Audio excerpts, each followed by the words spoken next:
It's easy to become focused on the type of work we do. Doesn't everyone work in an office? Today, Heidi and Brent will introduce us to one of their clients with not a single cubicle in sight. They're a church in the northeastern US. So what types of organizational challenges have they been facing?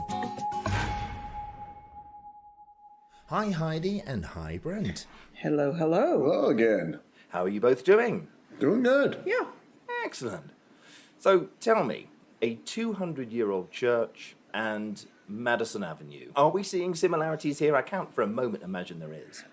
Actually, there rather are. That's one of the really cool things about the work that we do is work happens where people come together to work in groups, and that's where the goofiness starts. So you've got as much goofy on Madison Avenue as you do in your community church parish. Again, if we could alleviate people from organizations would be so much easier to deal with.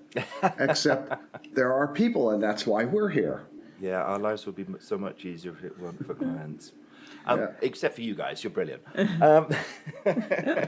So what is your connection with this church? How did they become a client of yours? It's a really interesting pastor who I've known for many years, and she got a calling into a church that is downtown in a mid-sized community, but it is a downtown community, so they work a lot with homeless outreach.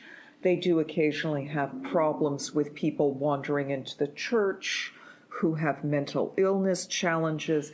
It's a combination of a long-standing religious community and some of the community support that's needed there. And when we came into the equation, the original challenge she was having, the minister, was basically, I went to seminary, I'm good at putting together a sermon. How do I manage a roof replacement project on a 200-year-old building? I don't do construction management. Yes. So it was interesting seeing her all dressed, ready for church, climbing scaffolding with the contractor, going up with a hard hat on to inspect the work so that the roof wouldn't fall in on the parishioners on Sunday morning. So you were brought in not only to handle that, but all of these outreach projects that are going on within this church. Were you involved in setting those up, organizing those? And I think it was more of making sure that the resources were available to deal with them correctly. Because the church community, most church communities, the leadership is very thin. You know, you may have the pastor or the minister, and then you may have one or two other people. You have a secretary. But do you have enough capability within the church leadership of the parishioners to deal with all the different things that come up? So and it's kind of building that community of resources in a church. And it's building things out where you have volunteers with all of the challenges of, oh, I volunteered, but this week I'm going to Florida. You must have known that this is the week I always go to Florida. Well, my psychic powers aren't as acute this week as they were last week, but Yes. yeah, I should have remembered. Yeah, so there are unique challenges within communities that are based on volunteerism. And so a lot of that with structuring work and projects to be successful with the resources as they are, not as you wish they would be. The thing that really amazed us is when the pandemic happened, all churches had to adjust. Every religious community had to make adjustments. How are we going to reach our religious community in the pandemic, whether it's going to be on Zoom, whether it's going to be on Facebook Live, whatever it is, how are we going to continue to do our outreach? And that's where this church They've excelled. They get great scores because they've done something that they would have never tried before. And that's what makes it great. Well, to confidentially quote the minister, she sort of said, I feel like I'm getting close to televangelism. It concerns me a little. I never pictured myself going here. And what that covers up is they have created multiple modalities of attending worship. They have live attendance for those who feel safe enough to come to the church in person, and they also simulcast it on, I think they're using Facebook Live. And I think they've gone YouTube also. Yeah. So there's multiple channels. And fascinatingly, this is really an interesting point of view. The age of their religious community is probably primarily 50 and up. It is not a youthful community. You would not think that that community is open to, and they have adapted so strongly to the opportunity of attending virtually that they've actually had attendance go up.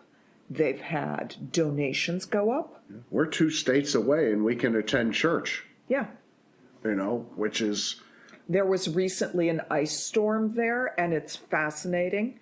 The minister really felt that, things had been bad there. They had lost a couple members of their community to COVID, and she was concerned that people really needed worship that week, and an ice storm hit. They conducted services virtually. No one had to risk breaking a hip on the ice. Yeah. Attendance was up that week, and participation in the service was up. So you've seen this remarkable transformation both of the parishioners as well as the format of the worship. Now, is this something you have suggested remain in place beyond COVID? Is this something you and the minister think, yeah, we've got this nailed now, we're going to continue this process? Yeah, I think it's shown its success to be able to reach out to people that cannot attend in person. And they actually have people that are overseas, either on vacation or for work, and they're still attending, which is wonderful. It's going to continue. The part that worries her a little is that televangelist piece is, am I one of those people on TV now asking for money and trying to get donations over Zoom?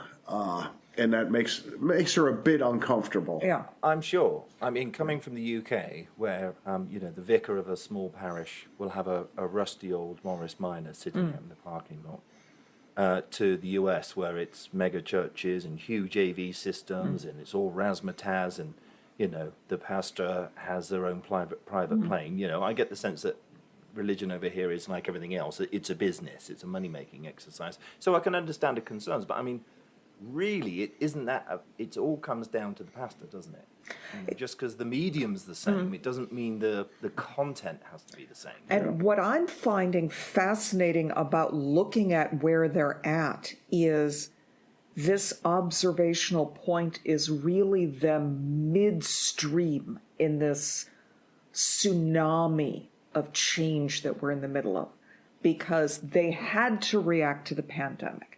They've engaged with that, and they've discovered new great value for the community, for elderly people, for connectivity.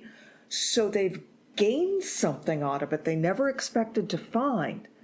And now what they need to build out is, how do you fundamentally promote that fellowship and that connection so that it's not just transactional, so that it doesn't become a business, so that it remains a community of faith and not fund gathering. Yeah. So they're like halfway through wherever we're going with whatever's going on around us. And they've really gained something out of it. Their community has changed. And now the question is, how do we help the minister balance and discover what's next? And it's amazing that they have realized that they have new opportunities. Many organizations out there have seen the pandemic as something that's just in the way, and we'll go back to doing it the way we used to at some point. Yet this church has said, wait a minute, we've done something different. There's great value in what we're doing. How do we take that to the next level? Right. And if your audience your sounds wrong to call parishioners customers, but I mean ultimately they're coming to your church because they like the pastor, they like the message, the faith is correct. I mean, I have no idea how you'd expand an audience in that context. How would you? I think you do it through community. If you're not conducting a gospel of wealth, which, if you do X, you'll get Q out of it. If it's not transactional, then it's through the community. So what I find really exciting is working with this church to figure out what's next with patience and with grace. And grace is not usually a word I would choose, but I think that it would behoove Tim Cook to have a little more patience and grace to listen for what's there and discover what's coming. Yeah, and I'm an atheist, and I find the mega church quite vulgar. I find that it's all about wealth and razzmatazz. And if I were to go to a church, I will be attracted by your client's church because I can see money going back into the community. And to me, that's the message of religion, surely, is, love thy neighbor. Yeah. So I would certainly be a fan of that if I were religious. And it's something I would consider supporting even as an atheist, because you can see the great community work that's happening. Excellent. Yeah. So what do we have to look forward to next week? We are going to look at something that we call innovation theater. The theater. I can't remember what show that's from, but the theater production of invention and innovation when really there's none there. Ooh, so making smoke and mirrors. Yes, or mirrors and smoke. Well, thank you both so much, and we'll see you next week. All right, we'll talk next week.